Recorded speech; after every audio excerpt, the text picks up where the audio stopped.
Thank you. Wait till they see what happens on Tuesday.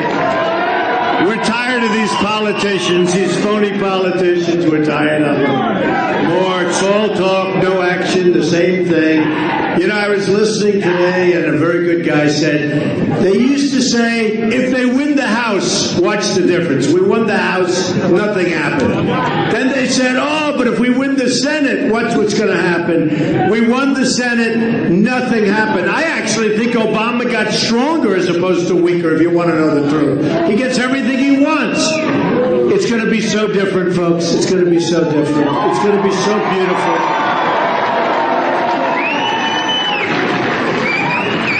You know, I just had a good moment. I'll tell you this, sir, because we all love sports, right? Sports. So a young guy, a golf pro, he's working for me at one of my clubs, the one in New Jersey, which is going to have the Women's U.S. Open next year and going to have the BJ Championship. His name is Jim Herman. You heard about Jim Herman. So Jim Herman just won the Shell Houston Open. And he beat Stenson and Dustin Johnson, all great players, you know, all great. And he's my golf pro, if you can believe it. And I said, you know, you have to be good at picking people, whether it's to negotiate against China or sports or whatever you want to do. Go ahead, sit down, folks, if you want. Sit down. That's right. I heard those people in the back saying, sit down. I said, maybe they're protesters, right? But Jim Herman, great guy, and had no money, but he had a lot of talent. And about 5 years ago, my pro, Mickey Gallagher, said to me, Mr. Trump, could you do me a favor? Could we play a round of golf? This guy's really talented, winning everything locally and doing really well. And all he does is give lessons, because he gives lessons because he had no money. So I played a round of golf with him. After about 5 holes, I said, you should be on tour. And I'm pretty good at this stuff. You know, I've seen a lot of guys that should be on tour, but they really shouldn't be on tour, right? And I tell them, don't waste your time. But this guy was really long, really straight, had everything. But he had no money. And it takes money to go on tour. So I said, what are you doing this afternoon? He said, I'm giving 3 or 4 lessons to people. I said, you shouldn't be giving lessons. You're a tour player. You're a tour quality player. He was like about 28 years old, which is very old at that time to be going and trying to get on tour. And so I gave him backing. I didn't have him write out a document. I just said, look, here's some money. Go on tour. His wife called me and thanked me. Everybody thanked me. And he went on tour. And he went on the Nike tour. You know, that's the lesser tour. And after a couple of seasons, he won one tournament. Then he got onto the main tour. And he came from nowhere. And today he won the Shell Houston Open. Can you believe this? Can you believe it? And Johnny Miller said, you know, he plays golf with Trump. I mean, and now we won this big tournament. And that last hole was amazing. It was a long, long par 4 with water all down the left and a lot of guys, great players. You know, you have great players, but all name players, you know, guys that are top 10 players, many of them in the tournament. And he had to hit a great drive, had to hit a great second. So he got the drive beautiful, right down the middle, like 300 yards. And then he hit the second shot about 20 feet from the pin. Now, all he had to do was 2-putt. Now, only athletes or only people that are in sports or golfers know how hard that 2-putt is, right? Do we know? It's like, you know, when you can't breathe, right? Because we have a lot of choke artists in government. They're chokers. They choke. They're the worst. So he hits it 20 feet, 25 feet. It's uphill and then downhill, which is a tough putt. And he hits it to within a foot and he 2-putts. And he wins the tournament. And everyone's going now crazy that Donald Trump predicted this. I am so happy. In fact, I'm so happy I'm leaving. I'm going to call him. Bye, everybody.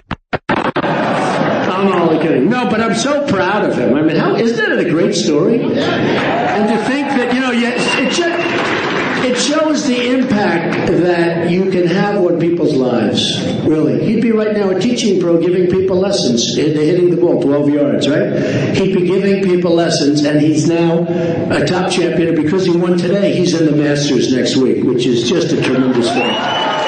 So, Jim, we're proud of you, Jim. Who would have thought that was going to happen? But it's called talent, and that's what we need. You know, when I say I want people to negotiate great trade deals, I know the most talented negotiators in the world, but many of them, Carl Icahn endorsed me, great businessman, worth billions and billions of dollars. Doesn't want it, he just wants to do it. But Carl endorsed me, I know all of them. And one of the things I always say, I know the best negotiators, I know people that are overrated, I know people that you've never heard of that are as good as anybody in the world, and that's like Jim Herman. Nobody ever heard of him. He's a teaching pro from Bedminster, New Jersey, and he's an assistant pro.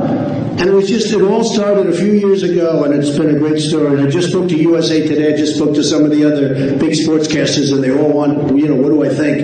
And there's only one thing. But remember, I'm going to put that same whatever it is to work for you in terms of making our country great again. Okay?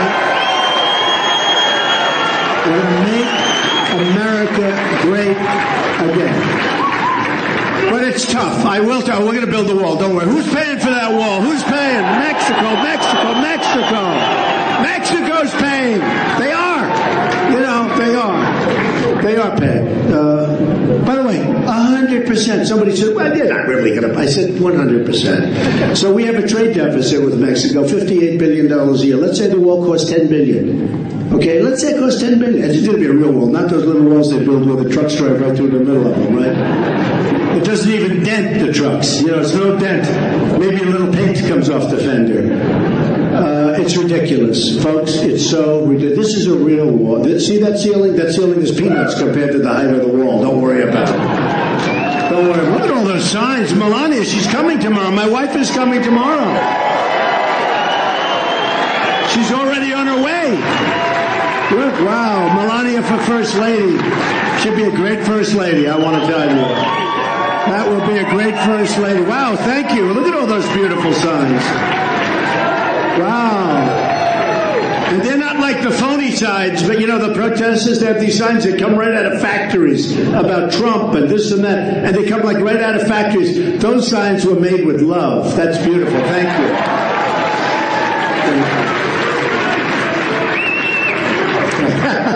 But I'll tell you, it's been an amazing experience. Wisconsin is going to be such a big surprise on Tuesday. We are doing so well. We are doing so well. I just did Greta, who was terrific on Fox, and tomorrow night we're doing Hannity. Sean Hannity, who's fantastic.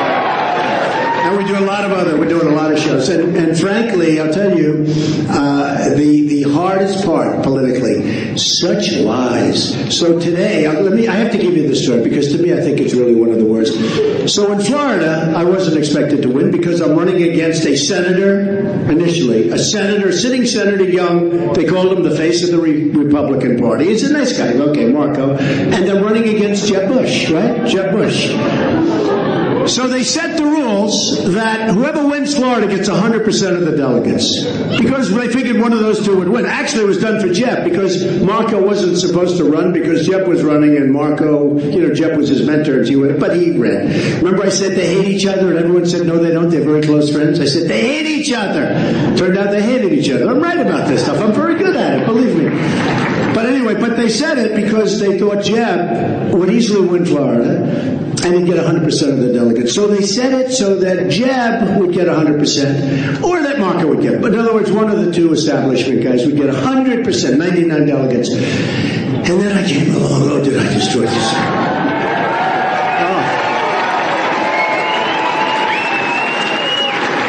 And the first poll that came out, it was like Trump 44%, and Jeb was at 12%, and Marco was at like 14%. They said, what do we do? What do we do? We got to change it. This is no good. Trump will get all 99 delegates. It wasn't supposed to work. Let me tell you, this politics stuff, folks, it's so crooked. It's so crooked.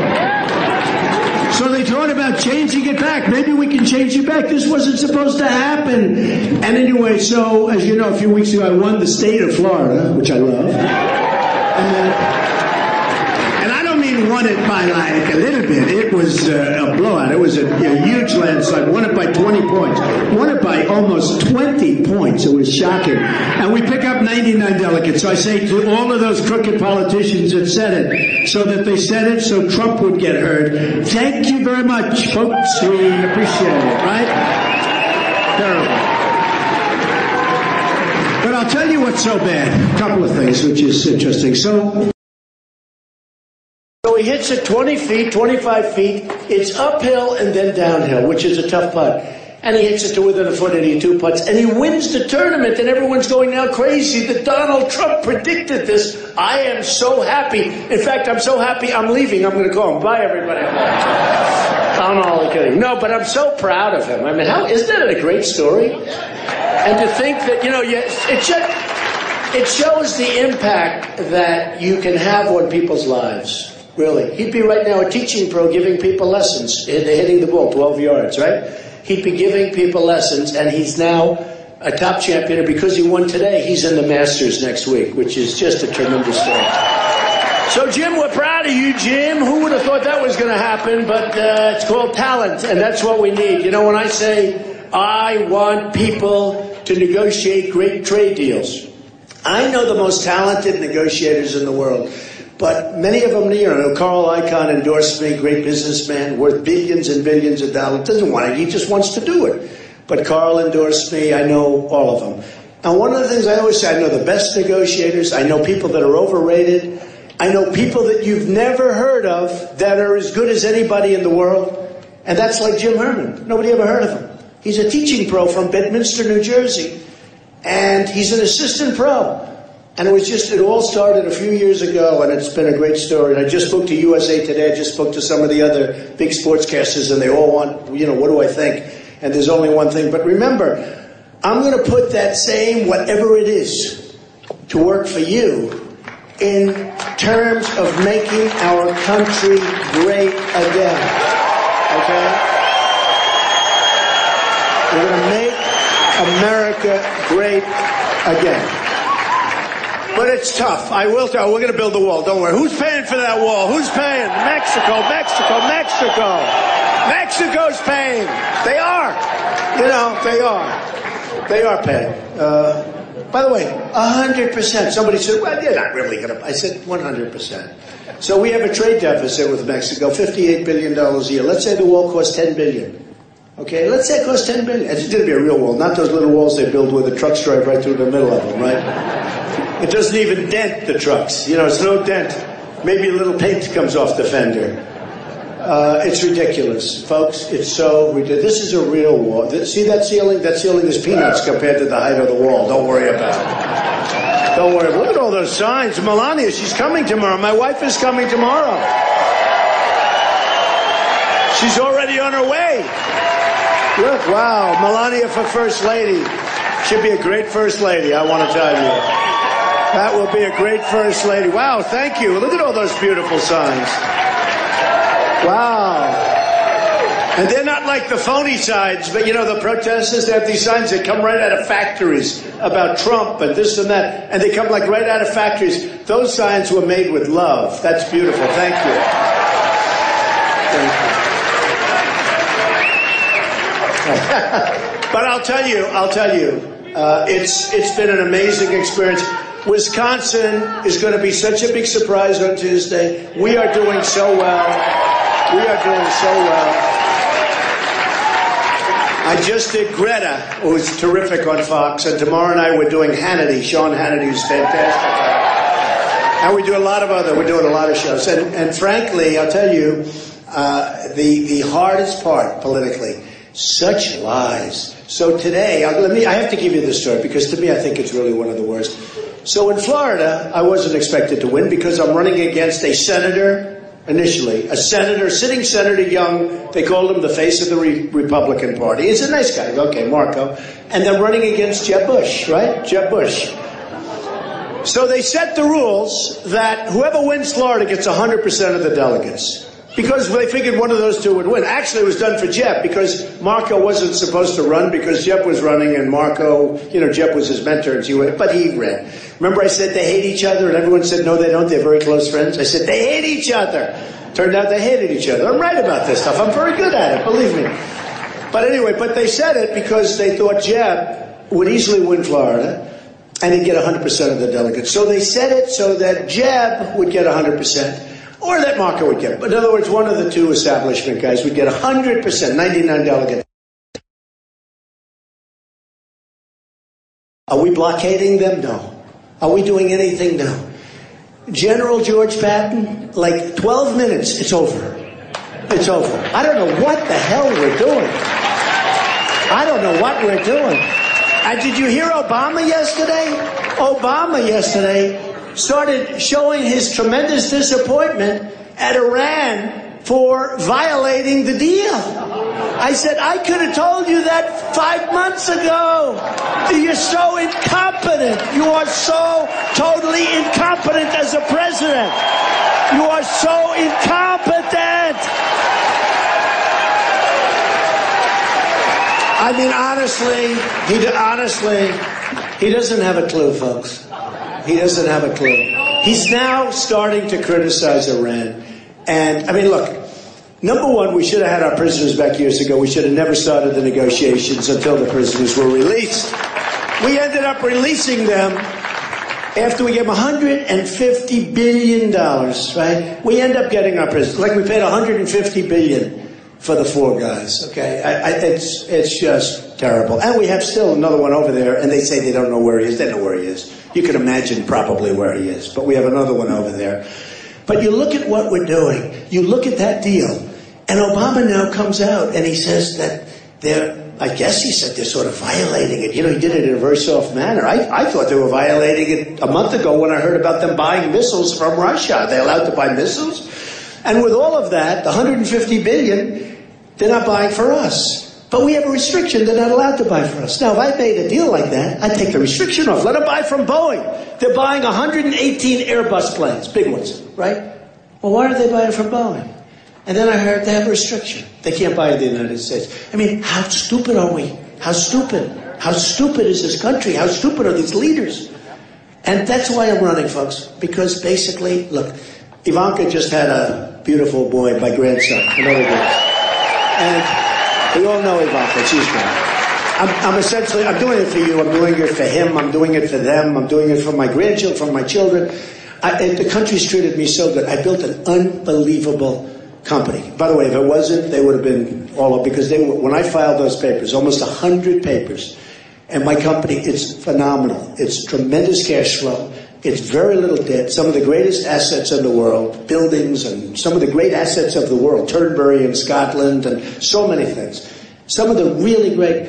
And you know what? I don't say it to brag. I say, here's a company that I built and started off with very, very little, believe me, a very, very small loan. And now it's worth over $10 billion. That's the kind of thinking the country needs. I don't want anything, folks. I'm not taking salaries. It's so important. We've got to straighten out our country. So when Wolf Blitzer asked me the other day, he said, well, NATO. So it's not like I get that question every day. You know, for 8 months I've been doing this. But I knew it's obsolete. It was designed for the Soviet Union. There is no Soviet Union. There's Russia. Russia's a problem.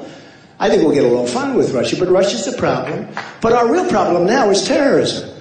And they have the wrong countries in it. But here's another problem. So we have 28 countries. Many of them are on for a free ride.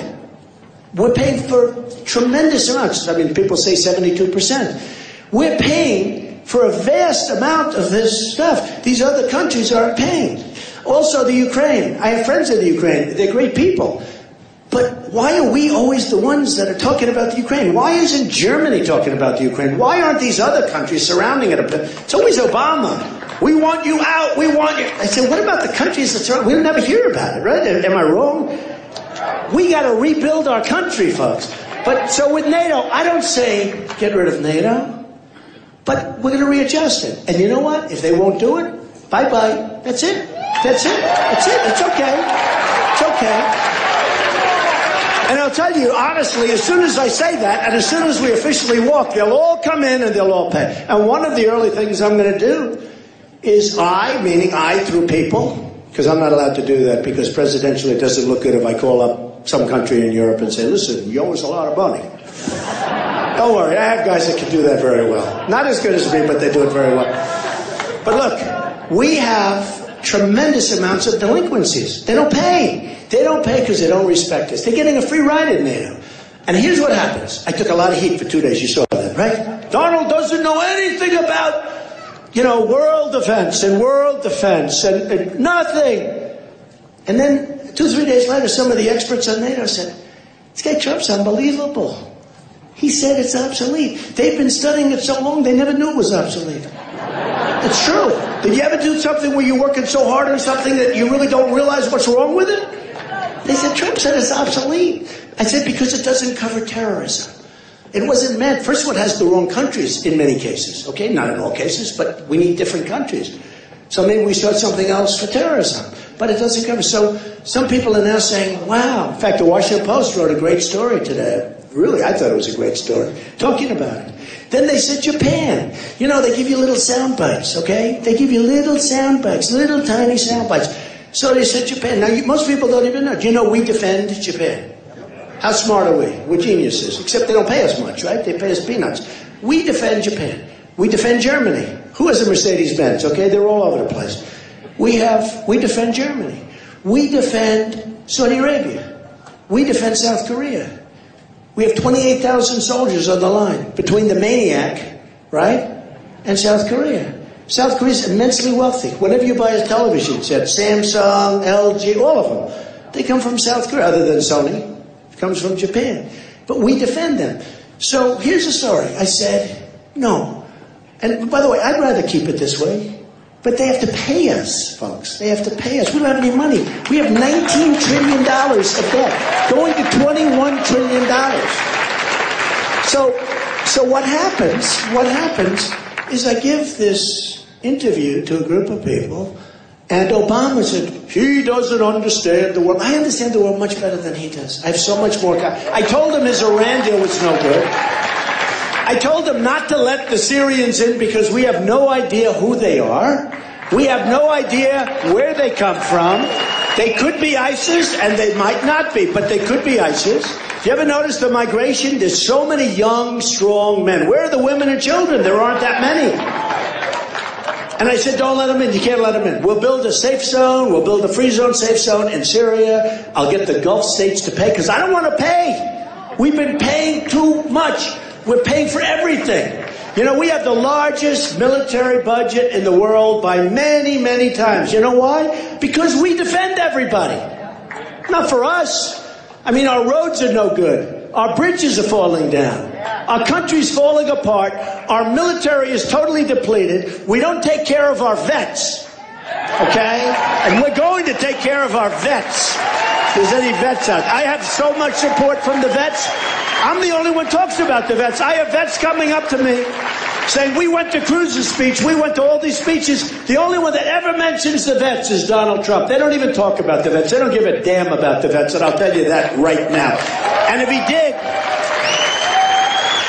did, he's a United States Senator. He should go and do something about it because you have plenty of power as a U.S. Senator, okay? So that's the way it is. So what happens is they say, now they take a little soundbite. So I'm against anything having to do with the United States. You know what? I have a simple policy. You know what it's called? America first. America first. Very simple.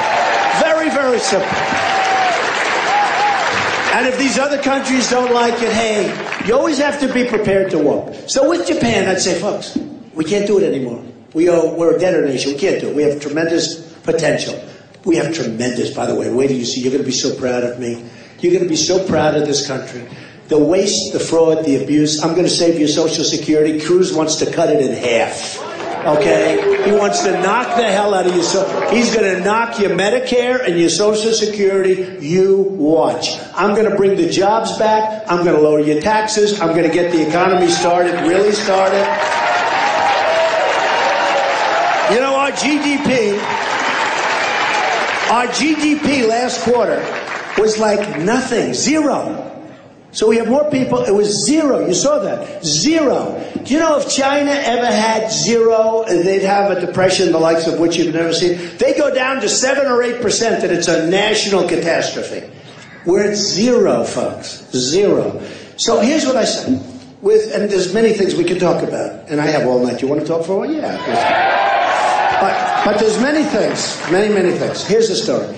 So I say to Japan, I'm sorry, I want to be nice. My father used to say, take the lumps out. You're too tough. Take the lumps out. I'm not tough. I'm somebody that people like. I take care of people. I love people. But it's I'm impatient, though. I'm impatient with incompetence. I hate incompetence. And we are surrounded with it, with our leaders. We're surrounded with it. My father used to say, take the lumps out. Nice and easy, son. Take the lumps out. I learned a lot from him. And what I say is this. I say to Japan and to the other countries, we want to help you. We want to take care of you. You got to pay us. We don't have any money. You got to pay us. We're going to make it so great. We're going to make it so strong. We're going to protect you. You got to pay us. You can't give us a fraction of what it costs. We can't do that anymore. Okay. Let's say they say no, so we take a walk. Most likely they call you up the next day and we defend them and they pay us a fortune. Okay, but if that doesn't happen, let them defend themselves. Okay, let them. It's time. 50 years. It's time. Let them. Let them. It's okay. Let them defend themselves. And let Saudi Arabia. Saudi Arabia was making $1 billion a day. I have many friends that are Saudis. I see them all the time. But they were making $1 billion a day before the oil went down. Now they're making a fortune, but it's not as much. But they're making a fortune. But they were making $1 billion. Think of it. $1 billion. Here we are losing hundreds of billions of dollars. As a country, we lose hundreds of billions of dollars a year because of all this stupidity. Bad trade deals, bad military deals, bad everything. We don't win ever. Ever. Because we have stupid people like Obama that doesn't know what the hell he's doing. Guys like Ted Cruz that are totally taken care of by his PACs and by his special interests and by his lobbyists. We have people that are bad. I'm telling you, they don't even know they're bad. I don't even think they know they're bad. They're horrible, and they're destroying our country. We're not going to have a country left. We're sitting on top of a big bubble, and if that bubble explodes, folks, believe me, it's going to be like you've never seen. You're never going to see a country. It's going to be a whole different deal. We are sitting on something that's very scary. You ever notice the banks? They charge you no money, but they don't loan it. The regulators are running the banks. They don't loan it. If you're Trump, you can have any money you want, but I don't want any money. I don't need money. If somebody needs money to do a business, you can't borrow it. At any price. At any price. And it's supposed to be that you're supposed to be able to start your business, employ people, etc. So what happens is this. We're going to start doing unbelievable transactions. We're going to make our country so strong again financially. And I tell the story of a woman that came up to me. She said, Mr. Trump, I think you're great. I love you. I'm going to vote for you. She was like 65 years old, really sharp. She said, I'm going to vote for you, but Mr. Trump, you have to stop saying you're going to make our country rich again. It doesn't sound good. I said, I'm sorry. Unless we make our country rich again, we're not going to save Social Security. We're not going to save Medicare. These guys are all going to kill it. They're going to kill it. And Hillary's going to be a total disaster. If she gets in, she's a total disaster. Don't forget, you remember Benghazi, but Libya was her deal. And now who has Libya? ISIS has Libya. I told you before, ISIS has the oil. We can't allow it to happen with her. Now, I haven't even focused on her. We started off with 17. I'm down to 2. Okay? Down to 2. And I'm leading the 2 by a lot. But Wisconsin is really important. Because if we can win Wisconsin on Tuesday, we're going to blow them out the rest of the way. We're going to win New York big. We're going to win New Jersey big. We're going to win New Jersey tremendously. Chris Christie endorsed us. Chris Christie from New Jersey. But the numbers in New Jersey are through the roof. The numbers in Pennsylvania came out this morning on CBS. They're through the roof. And the numbers in New York. So we're going to win all this stuff. We win Wisconsin. You're going to be so proud of this country. And it's going to be fast. It's going to go fast. Because it's a question of just doing things. You know, these countries that take advantage of us, like Mexico, they don't even respect us. Remember we had Sergeant Tamburisi?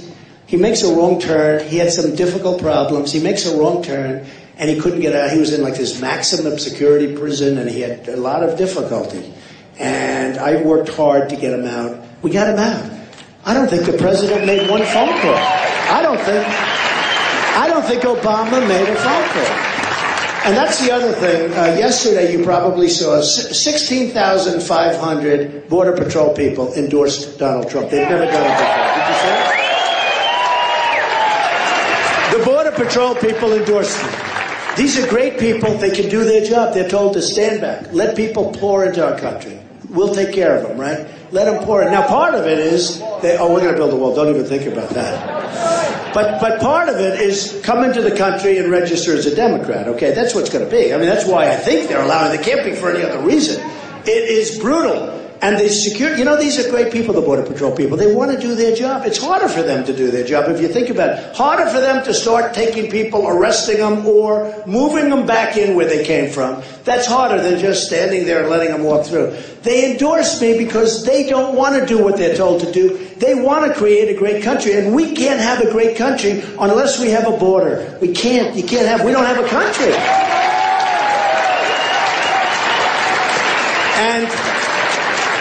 And Cruz, a couple of weeks ago I heard him say, and we're going to build a wall. Where did that come from?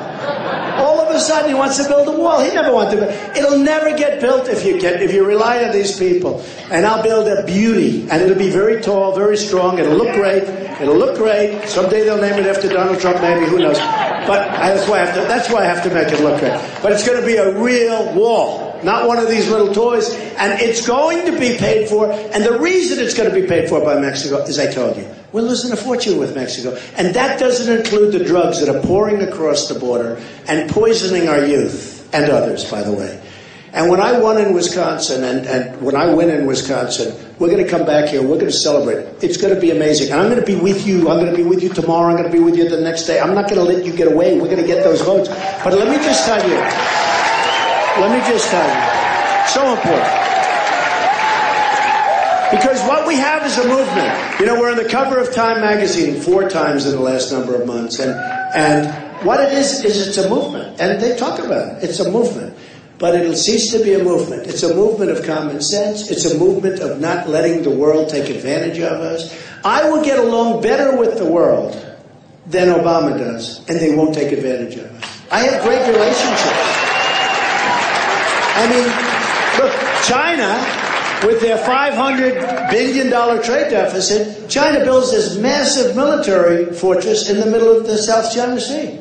They don't respect us. They take our money. They close up our jobs. They sell us stuff, no tax, that, boom, pours in like garbage. We can't deal with them because if we have a manufacturer, anybody here who deals with China, they know what I'm talking about. You can't get your product in. And they dump it on us. Let me tell you what's going to happen with me. I'm going to stop the manipulation of their currencies, okay? But more importantly, we're going to have Apple and many companies building their products in the United States, not in China and Vietnam and all of these other countries. It's going to happen. It's going to happen. Believe me, it's going to happen. So,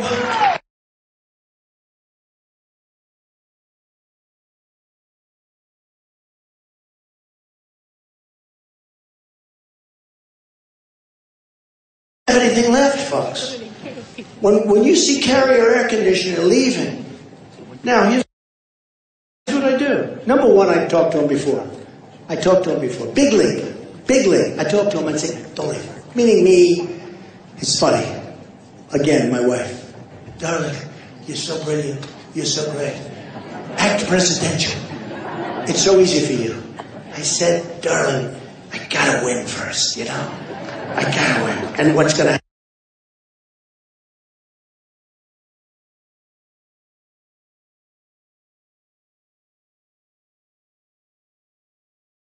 happen? What's gonna happen so well, and it's so easy.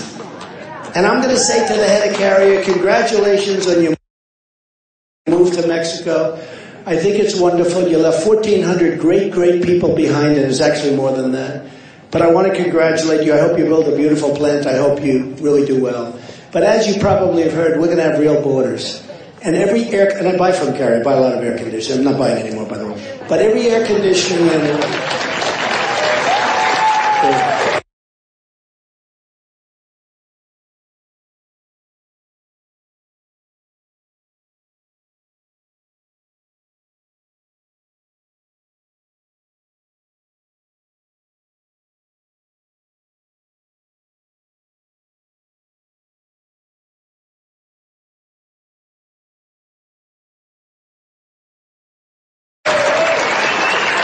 I brought a couple of charts along, and I just wanted to show you because it's incredible. And I didn't, we're not going to make a big deal, but look at this. Look at the numbers. I think you can mostly see that. Look at that. You see what that is? See what that is?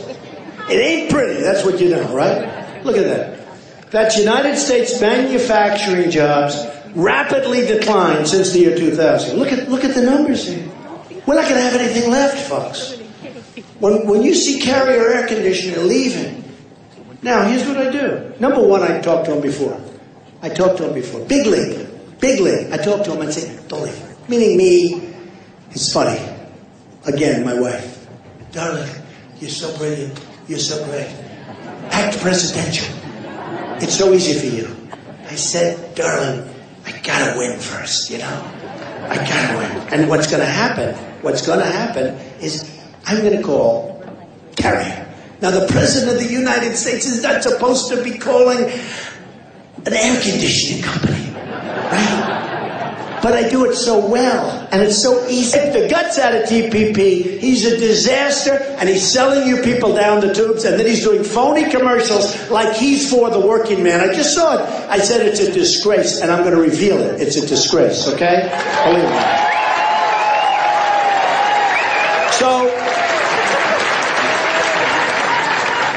So I'm going to tell Carrier, I'm sorry, but you're going to pay a 35% tax on every air conditioning unit you make and bring over the United States. Outside of the United States, good luck, folks. And I hope you build a wonderful plant and have a good life. And I'll say, if you change your mind, call me back. I guarantee you this. If it's Hillary or if it's, I won't even talk about the 1 for 30 guy, okay? But if it's Cruz, a lobbyist. You know the lobbyists in Washington? Do you have any idea how good they are? They have Cruz emblazoned on their foreheads. I take care of Cruz. I take care of Clinton. I take care of... These are lobbyists that are so smart. They raise millions of dollars for these people. So here's what happens. Who knows better than me? I'm the all-time pro. Nobody's better than me at this stuff. Let me just tell you. So what happens is they go and they hire the Cruz lobbyist. The Cruz lobbyist calls up the president. Says, listen, Mr. President, you can't do that. You can't do that. We supported you. I raised a lot of money for you. You can't possibly do that. We don't want that. We want Carrier to be left alone. That's the end of it. With me, I didn't take any of their money. I don't want their money. I've turned down tens of millions of dollars. I feel so stupid doing it. I feel stupid doing it. My whole life is take. Greedy. I want more. Greedy. Now I want more for the United States. I'm going to be taking for us. I'm taking for us. And these guys don't know how to do that. These guys, and you know, they're not stupid people. What happens, they know it's wrong. But they're all controlled by the people that give them the money. Just like you hear tonight, the Cruz PAC, Super PAC. Give me a break. Take a look at these Super PACs. Just like you hear tonight, the Cruz Lion Ted. Lion Ted Cruz. He's a lion. Thank you. Who said that? Who's the man that says, stand up, can take a bet. Lion Ted Cruz. Ted Cruz, the biggest liar I've ever met. I've met much tougher people. He is the biggest single liar. In fact, Kasich made a commercial today about Ted Cruz lying. I said, who did that for me? It was a Kasich commercial with the nose. Did you see it wrapping around? I said, lying Ted Cruz. He comes in Bible high. I'm lying Ted Cruz. I put the Bible down and then I start to lie. Remember what he did to Ben Carson? He said, Everybody listen, during the election, not before it, not after. He said, during the day of the election. I heard it too. I said, gee, that's too bad. I'm surprised Ben left. You know, Ben Carson endorsed me. He's phenomenal. But Lion Ted Cruz, remember this thing? In Iowa. And frankly, if we had leadership in the Republican Party, they would have disqualified him for what he did in the state of Iowa. The leadership, the RNC, and the local Republicans should have disqualified him for that. And another thing, it's called voter violation certificate. But he said to everybody that Ben Carson has left the race. He's gone. Come in, caucus. You know the caucus, they take you, they sit you, they talk. I hate it. I think the best is you walk in, you vote, and you leave, right? But we're stuck with it. But they walk in, they said, no, Ben has left. He's quit the race. He didn't quit the race. And they got thousands of votes. And they should have disqualified Ted Cruz from Iowa. He's a cheater. He's a dirty, rotten cheat. Remember that. And then he did something else, which I think is almost worse. And by the way, then he called Ben Carson right after the election's over. All the votes are cast. So it's too late, right? And he said, I want to apologize. And Ben didn't accept it. Ben said, can you believe this? The guy calls me up after the thing is done, wants to apologize. But then he did a voter violation certificate, remember? It looked like it's right out of the IRS. It looked like a government document. And it said on top, I think it was voter violation, that you are in violation. And, you know, these people got scared. And it said the only way, and then it's got all these things with check marks. And then it said you can make it up, essentially. I don't know. It said you can make it up, but you have to go and vote for Cruz. And then you have no more voter violation. And people went and they did it. It's a fraud. And he said, oh, I didn't know about it. I didn't know about it. He never knows about anything. You know, this innocent. He didn't know that he didn't put, you know, he's always saying about the banks. We're going to stop the banks. So with his personal financial disclosure form, he forgot to put that he borrowed $1 million at almost no interest, the lowest rate you've ever seen. Anybody in this room would be very proud of that rate. Because he's a U.S. Senator. That's all it is. He gets a low rate. But he borrowed it from Citibank, and he borrowed it from Goldman Sachs. $1 million. Forgot. He just forgot to mention it. He forgot. And he said, oh, I forgot. Oh, let me get it done. I forgot about $1 million. I just forgot. Can you imagine if I didn't put $1 million in? Okay? And then he said, I didn't know I was a citizen of Canada. You know, he was a citizen of Canada. 16, 17 months ago, he got rid of it. Guy's a United States Senator. Without Sarah Palin, he would have never been elected. He had 2%. And then she came in. And she then called me and said, I'd like to endorse Mr. Trump because he'll be the greatest president. Because she's legit. And she endorsed him for president, right? She endorsed him originally for senator. And he thought that she was going to endorse him for president. He thought it was routine. He was working hard. He thought he had her. And she called me. She said, you're going to be the greatest president. And he couldn't believe that Sarah Palin, who endorsed him, he was never going to go anywhere. He was down at 2 or 3%. And she came to Texas, endorsed him for the Senate, and he won in a total, you know, surprise. And then he thought that Sarah Palin would endorse him for president, and she endorsed me. In fact, she just left. A lot of people saw her. She's great. She's great. And then Senator Ted Sessions, who he talked about, one of the most respected people in the Senate, he's in every speech that Ted Cruz made. Senator Sessions, right? Jeff Sessions, the senator from Alabama, a phenomenal guy. Incredible on security, incredible on justice, incredible, a truly amazing guy. So Ted thought it was routine. He thought he was friends, and they probably are.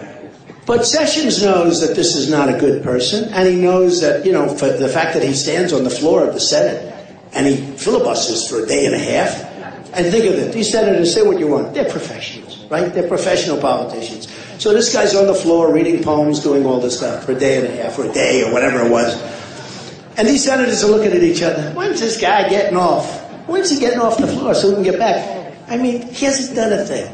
So now he's got this great con job going. And he's got your governor. And your governor, who, by the way, tomorrow I'm bringing a plaque. Your governor gave me a beautiful plaque because I supported your governor. But your governor can't. I never asked him for his endorsement because I beat him so badly when he ran for president. Remember, he was going to win. They were all going to win. Jeb was going to win. Marco was going to win. They were all going to win. Isn't it nice to have somebody that knows how to win? Isn't that nice? They were all going to win. But the governor has not done. You're in the middle of the pack in your surrounding areas, in your surrounding states. You're middle of the pack. You're losing a lot of jobs to other countries, but that's, you know, standard for the United States because we have no leadership in Washington. And I'm going to do a great job. Let me just tell you one thing. How many of you have heard the snake? Because everyone goes crazy. They love it. Did you ever hear the snake? Who heard it? Raise your hand. The snake. Should I do it again? Should I? You know, it's sort of interesting. I mean, so Club for Growth. Don't believe. I'll give you a. Don't believe Club for Growth. Go out and vote. Do all these things. But I'm going to go into the whole thing with the snake. And here's what this is. We are taking in thousands and thousands and thousands of people that we don't know who they are. But we know it's going to be trouble someday. You look at Paris, trouble. 130 people dead. Hundreds of people in the hospital, mortally, just horribly wounded. Many will die and most will not lead a normal life. Horribly wounded. These thugs, these disgusting people, and I used to tell the press, don't call them masterminds. Remember they used to call them mastermind, we're looking for that. And then they wonder why our youth is signing with the internet and going in and fighting for ISIS. I'll tell you one thing, they go fight for ISIS with me as president, they never come back into this country. We take them back. We take them back. No, can you believe it? They go, they fight for ISIS, and then we let them come back into our country. All right. So what happens is, I saw this written by Al Green years ago. And I said, boy, this pertains to people that we know are going to be trouble. We have an incompetent president, doesn't have a clue. That's why when I talk about Japan, they don't mention, and the press, which is the worst, they don't mention the story about economics. They don't talk about the fact that we're losing. All this is, Donald Trump wants Japan to become nuclear. That's not what I say. That's not what I say. You know what I said, because I don't have to go through the whole thing. So they'll take one little aspect of a long, complicated process, a process that probably involves and ultimately will get resolved by them paying a lot of money to the United States for proper security. But it could be involved where we save a lot of money because we just can't keep doing this. And you can make the case that North Korea and Japan, which are very close to each other, let them fight it out, folks, if they're going to fight. What do we have to get in the middle of everything for? Okay? You could make that case. Now, tomorrow there'll be an article, Donald Trump says he wants to see. I don't want to see anything. Remember always, and I said it before, I was against the war in Iraq. They're always afraid about Trump with a threat. I was against. I said, you're going to destabilize the Middle East. That's exactly what happened. And if our presidents would have taken a trip to the beach, if they would have gone to the beach for 360 days, just gone to the beach and not done anything, we would have been a lot better off in the Middle East right now. Because Saddam Hussein was a bad guy, and Gaddafi, they were bad guys, but they were really good at one thing, killing terrorists. There were you couldn't be a terrorist in Libya. You couldn't be a terrorist in Iraq. Now, it's like Harvard University for terror. You go to Iraq, you go to Libya, and Libya was Hillary's baby. So what this is it was written, and it just reminded me of what they're going in, and I'm so glad that the people that have heard it want me to do it again, but I'm going to do it again. And it's called The Snake. The Snake. And this has to do with people coming into our country that are going to have tremendous ramifications to the health and safety and security of our country. Remember it that way. And Washington, D.C. On her way to work one morning, down the path along the lake, a tender-hearted woman saw a poor, half-frozen snake. His pretty-colored skin had been all frosted with the dew. "Oh, well," she cried, "I'll take you in, and I'll take care of you." Right? That's what we're doing, right? "Take me in, O tender woman, take me in for heaven's sake. Take me in, O tender woman," sighed the broken snake. She wrapped him up all cozy in a curvature of silk, and then laid him by the fireside with some honey and some milk. Now she hurried home from work that night. As soon as she arrived, she found that pretty snake she'd taken in had been revived. "Take me in, O tender woman, take me in for heaven's sake. Take me in, O tender woman," sighed the broken snake. Now she clutched him in her bosom. "You're so beautiful," she cried.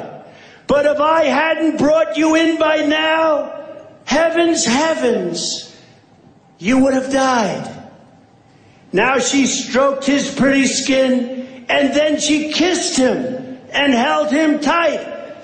But instead of saying thank you, that snake gave her a vicious bite. "Take me in, O tender woman, take me in for heaven's sake. Take me in, O tender woman," sighed the broken snake. "You saved me," cried the woman. Isn't that incredible? Isn't that incredible? "I saved you," cried the woman, "and you bit me. Heavens, why? You know your bite is poisonous, and now I'm going to die." "Oh, shut up, silly woman," said the reptile with a grin. "You knew damn well I was a snake. before you took me in. Right? Right? Right? So true. So sad. So sad. We're being led by people that don't have a clue. We have people that just don't know. It's just too hard to believe. But I thought that's, it's something that we have to hear, and it's something I think it's something that we have to think about very strongly. So look, here's the story. We're going to get rid of Obamacare. We're going to come up with something so good. Your premiums are going up 35, 45, 55%. We're going to save our Second Amendment. People are hitting it left and right. They're hitting it. We're going to save that Second Amendment. If they had bullets going in the other way, and as you remember recently, San Bernardino, if they had bullets going in the opposite direction, you wouldn't have had all those people killed, believe me. In fact, if they knew that there were bullets in the room, they might not have even gone in there, okay? No bullets. Paris, the same thing. You had 130 people killed. If bullets were flying in the other direction, believe me, it's a whole different story, okay? Believe me, a whole different story. So we're going to save our Second Amendment. We're going to get rid of Common Core. It's a disaster. We're going to bring education local. No more Common Core. Education is local. We're going to rebuild our very depleted military. We're going to rebuild it. We're going to make it stronger, bigger, better than ever before. Hopefully we'll never have to use it. It's the cheapest thing we can do. There's no more being pushed around. We're going to take care of our vets as part of it. We're going to take care of our great vets.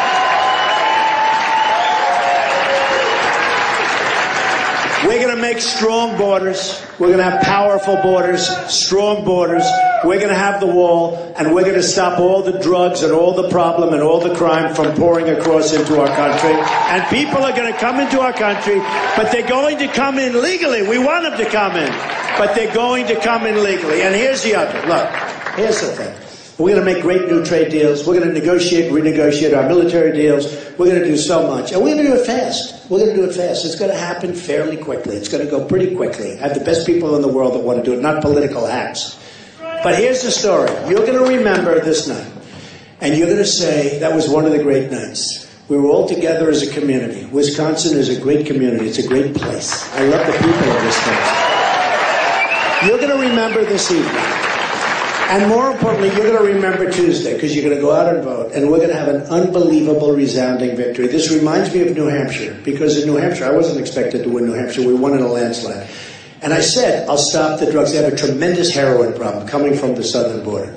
And I said, if I ever win, you're not going to have that. That problem is going to disappear. We're not going to have that problem. We're not going to poison you. But you have the same problem, and so does everybody else in our country. If I get to where we all want us to get, and this movement continues, and I become president, number one, you're going to be very proud of your president, and you're going to be so proud of your country. And our country is going to start winning again. We're going to win on trade. We're going to win with the military. We're going to knock out ISIS viciously and quickly. We're going to win at every single level. We're going to win again. We don't win anymore. We lose at everything. We lose at education. We lose at every single thing we partake in. We don't have victories anymore. We sign a deal with Iran. The ink isn't even dry. And now a president that doesn't even want to say it starts saying it's not working so well. He doesn't have a clue. We're going to start winning again. We're going to win at so many levels. And you're going to say to yourselves, that was the single greatest vote on Tuesday that I ever cast. And I love you. Go out and do it. I will never disappoint you. And I'm working for you, only for you. I'm not working for anyone else, okay? Thank you. Thank you, everybody. I love you. Thank you.